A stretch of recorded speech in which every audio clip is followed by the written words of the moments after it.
Welcome to Let's Roger That. Here we have a Volvo Penta input drive.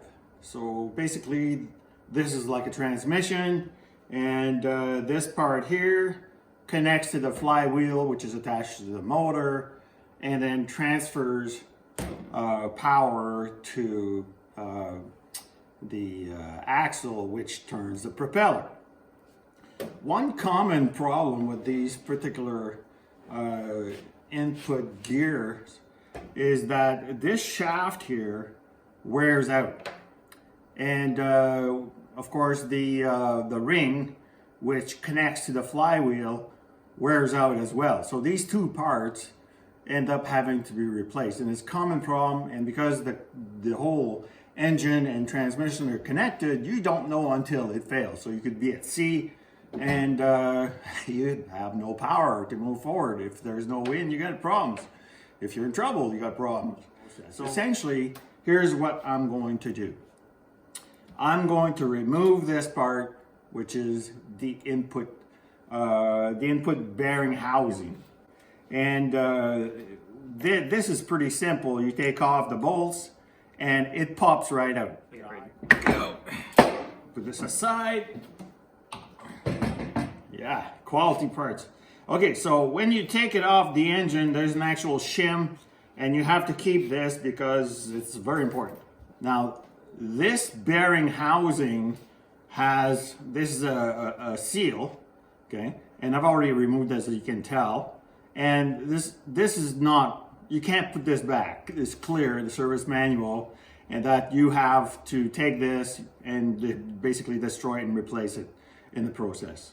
But the rest of the parts that are in here are salvageable if you don't do anything stupid.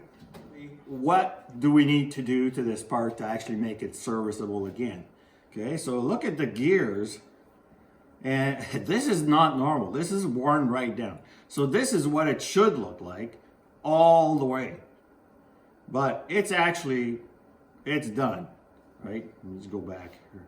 Okay, so essentially, when this joins with this, the disc, you know, and that hooks up to the flywheel, it's worn right out. So there's no way for this to transfer the power. It's worn out.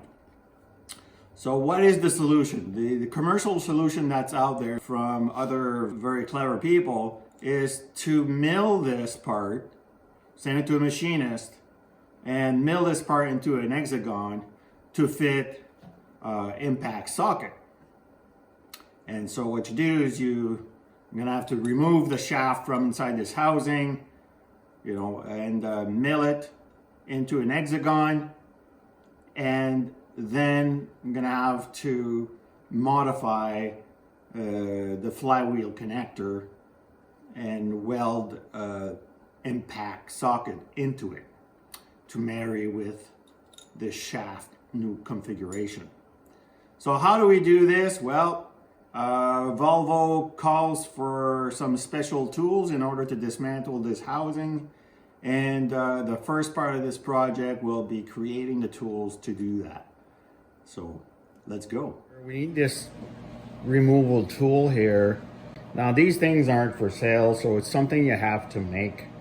Here are the dimensions for you, should you wish to make one. Essentially, that's the only tool you need to remove the shaft. Okay, to start the operation, we have to face this 2-inch piece of round stock. That I've faced this 2-inch diameter round stock, I'm going to bring it down to 1 3/4 in diameter so that it clears the inside diameter of that housing.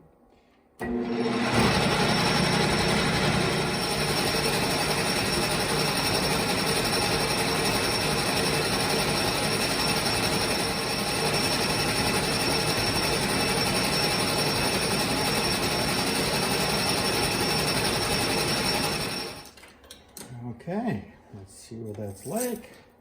It's crusty. Okay. Looks very nice. Very, very hot. Okay.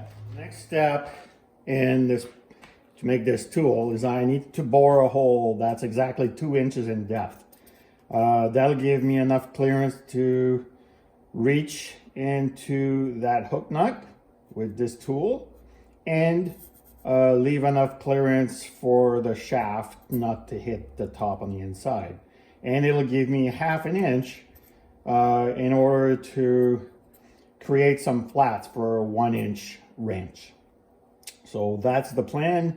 So now I need to bore that hole to a diameter of 15/16, and that will clear the shaft.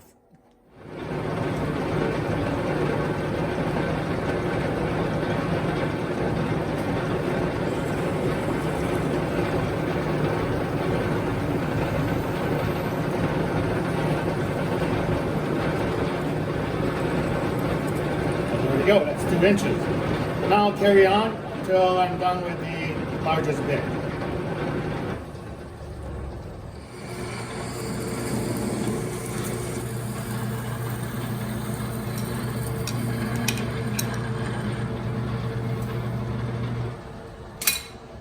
And there you have it. That's drilled to a diameter of 15/16, which should do the trick. Okay, so now I'm done with this here. So I can take it out of here to the chop saw, chop this off, and then bring it back, face it, and get ready for the milling operations.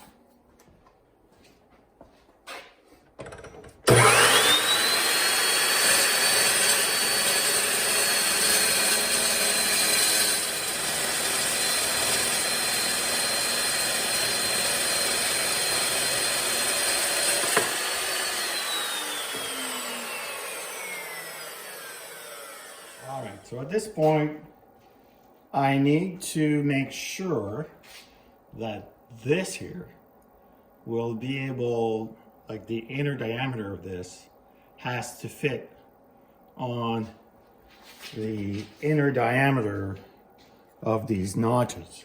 Anything else? All right. So now with that, take a caliper. It's 1.34 inches. So now I'm going to go back to the lathe and bore up to 1.34 inches. There we go. Going in 187,000, which is 3/16. There's 100.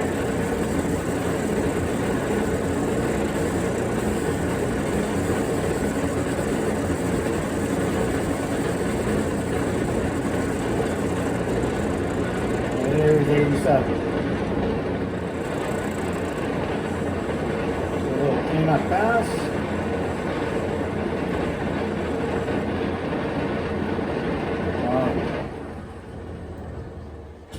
Let's move this carriage out of the way.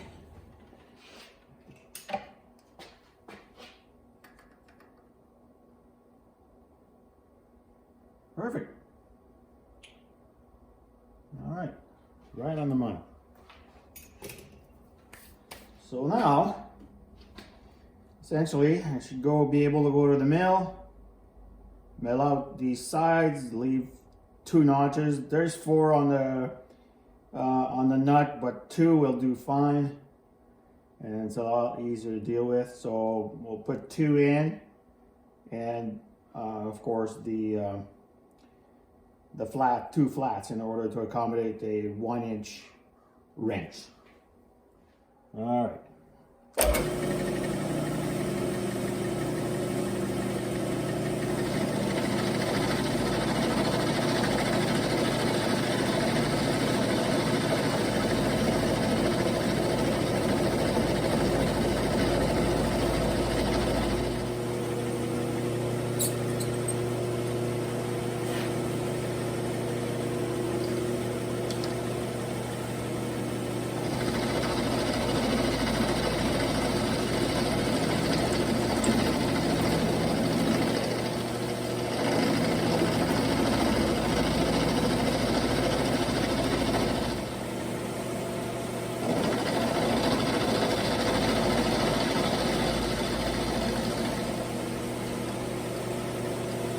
Looking good.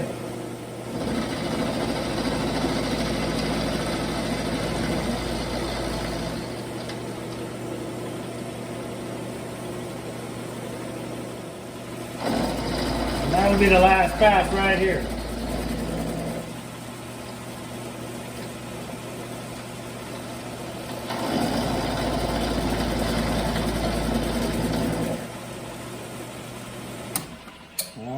And that is that. All right, so I've got the teeth made for the tool, and this is what they look like. This is after deburring, of course. Yeah, so that's gonna work.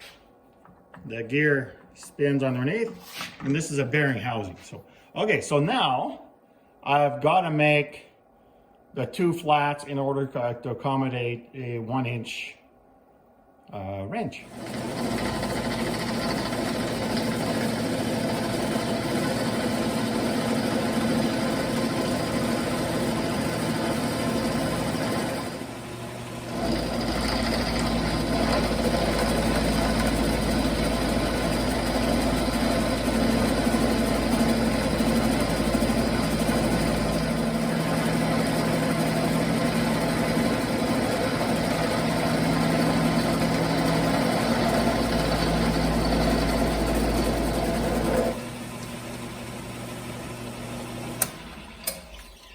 Okay. In my opinion, and really this is the only one that matters, I'm done. All right, so I've got the tool made. Essentially, once I put the wrench in there, gotta put this inside soft jaw vise, and when that's held in there snugly but not stupid tight, I'm going to take this tool, insert it in. As you can see, locks in, and it should come right off. Okay, so I've got the gear clamped in some soft jaws. They're aluminum, so they won't mar or break the gear. So now it's time to try out that tool. Let's see what happens.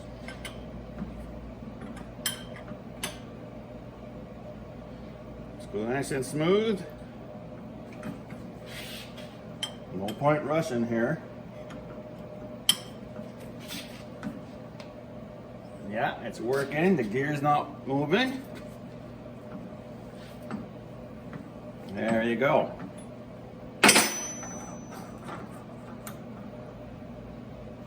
And there you are.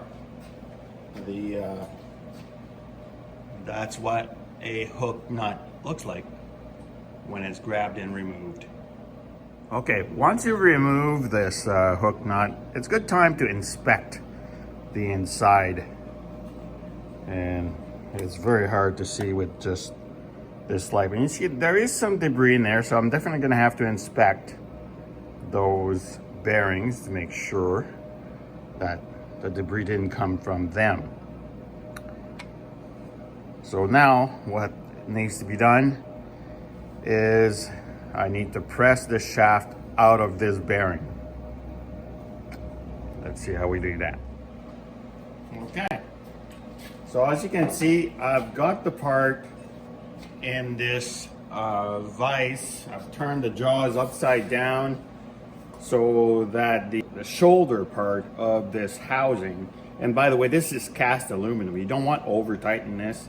So I'm taking all precautions here. But there's 2 V-grooves, 1 V-groove on each side of these jaws. So it really pairs up nicely to this round bearing housing.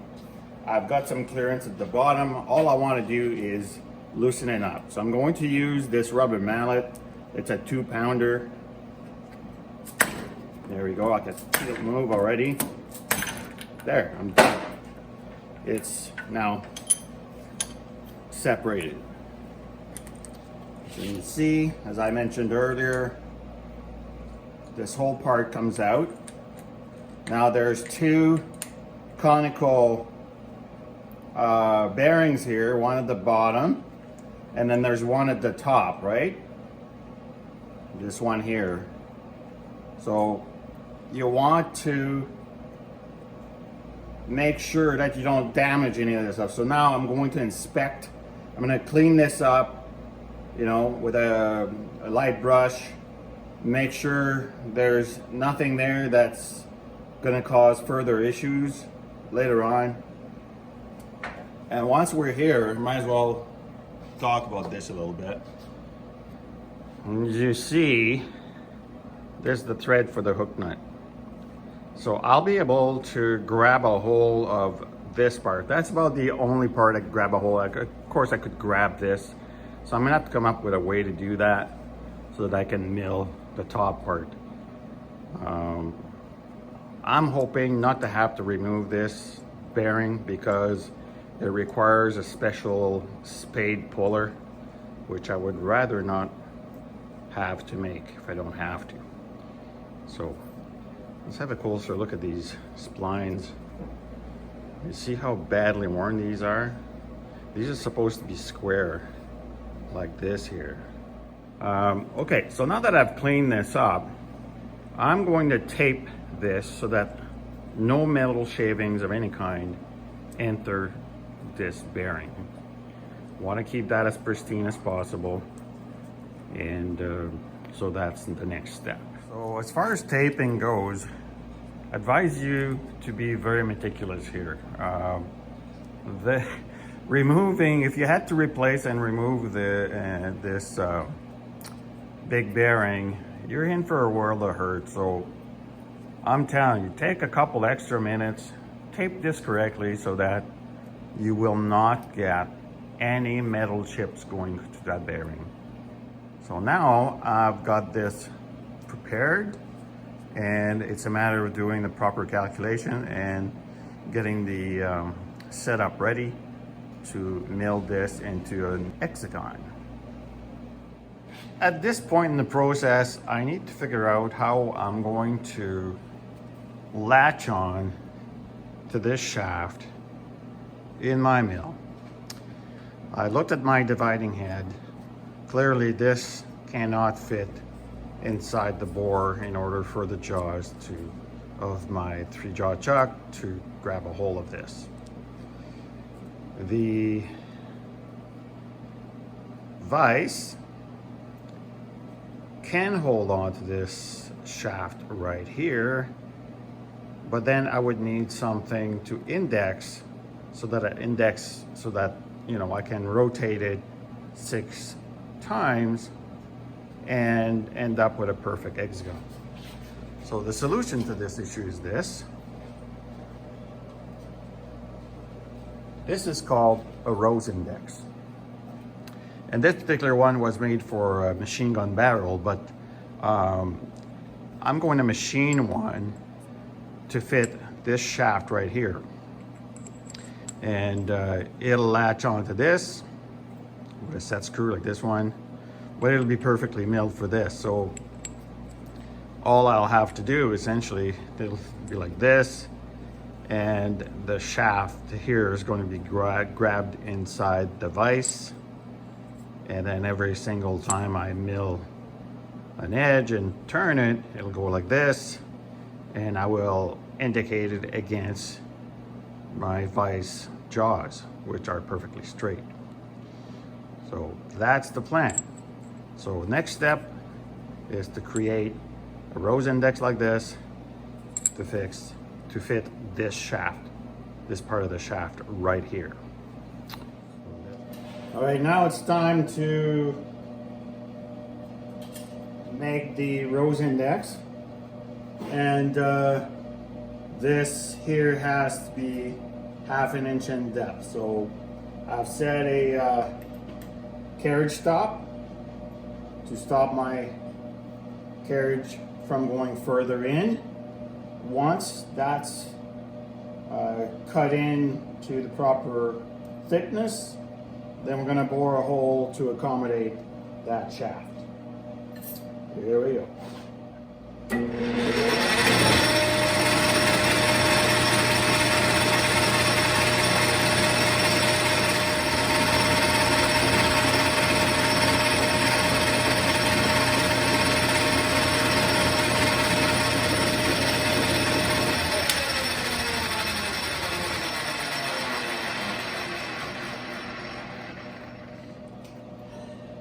that's done. So I'll start with a center drill.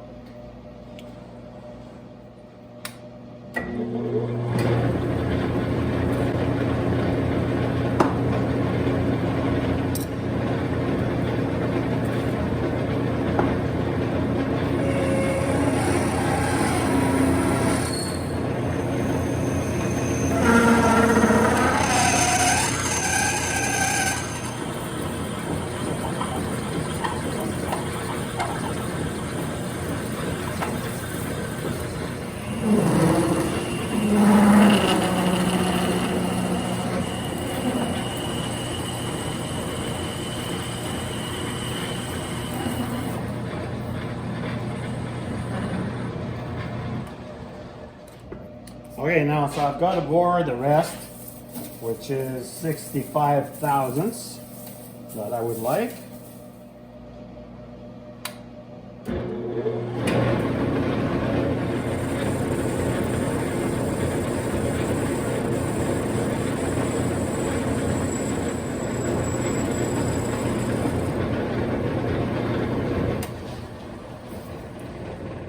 So now it's time to drill a hole through here, drill, tap, and go back to the mill. Okay, so I decided to put in an 832 set screw in here. So this is a number 29 drill bit, and I'll put this here like this for you, about in the middle, and that will do the trick just fine. There we go.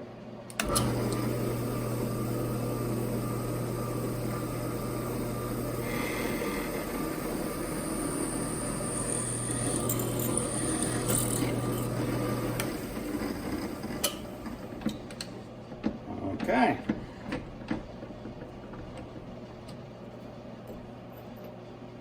There's our little hole. Time to tap for that set screw. Okay, I'm using a split point tap, 832. What I like about these split point taps is that they drive the chips downward. So if you have a through hole, they work fantastic.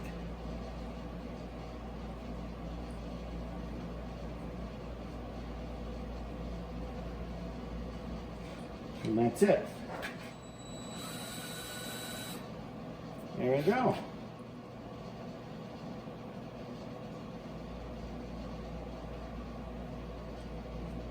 Perfect.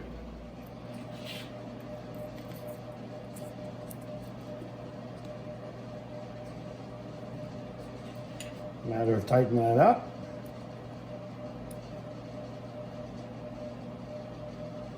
Yeah, and that's it. Now, for those of you that decide to actually make, these modifications, now the teeth on your shaft are worn, so you can't measure from the end of the teeth inwards. So then you need to find a different way to do that. And the only thing that you can indicate from is essentially this circle here. All right. And that measures 655 thousandths. So I chose to use this. And then from there, 5/8 is 625 thousandths.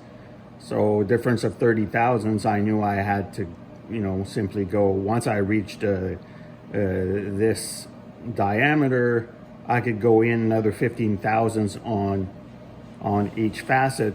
So then it's going to turn evenly. So that's very important to do. If you're going to make this yourself somehow, you need to take that into account, because that's the only way really that you can measure this thing accurately. Something else to note, so remember to leave enough space here for this seal to go on. If you don't do that, you're gonna have to buy a brand new shaft. Okay, I thought I'd take a minute to show you my setup. First of all, I had to create a platform on which the rose index sits on. So essentially what I've measured is that circle that you see here, the outside diameter of that is 655 thousandths. So once I reach the edge of that, it leaves me 15 thousandths on each side to go down, and it gives me the appropriate measurement, which is 625 thousandths.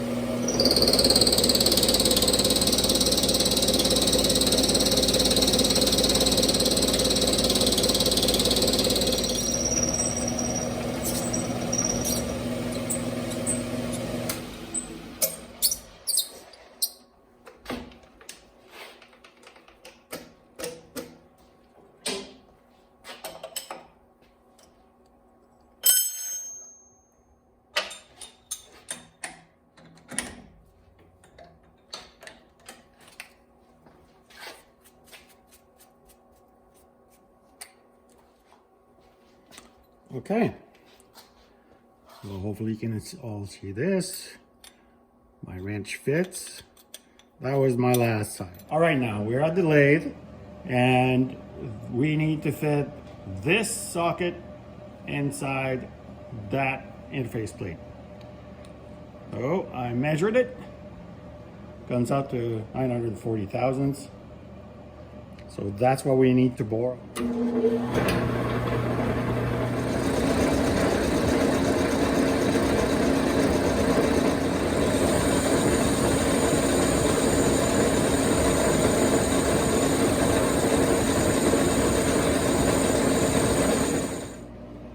All right, so that's done.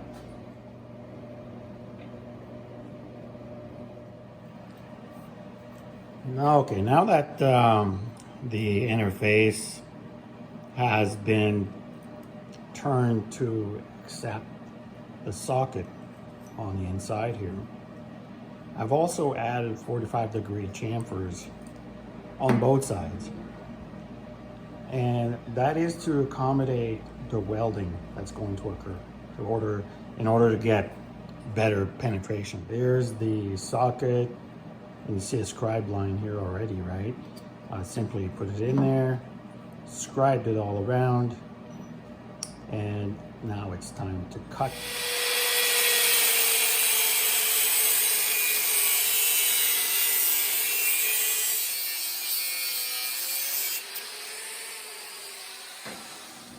It's almost time to weld, but there's always a little bit of preparation that will help your success when you do this sort of thing.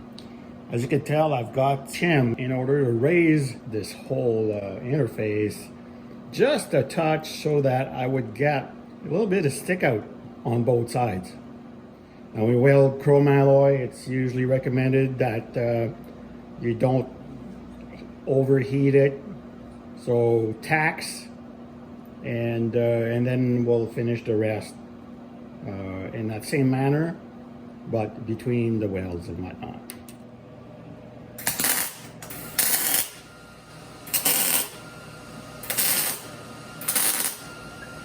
Okay, that's good. All right, the welding is done. It is time to do a little bit of cleaning up on the lathe here.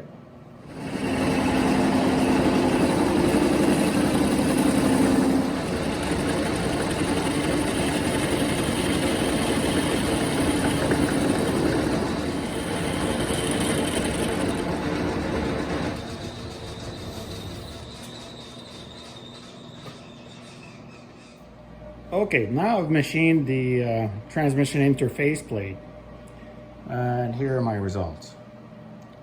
So that's how yours should look if you do it right.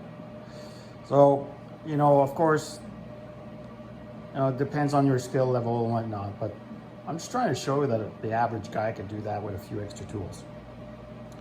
So of course, there's no point doing all of that unless it fits, right?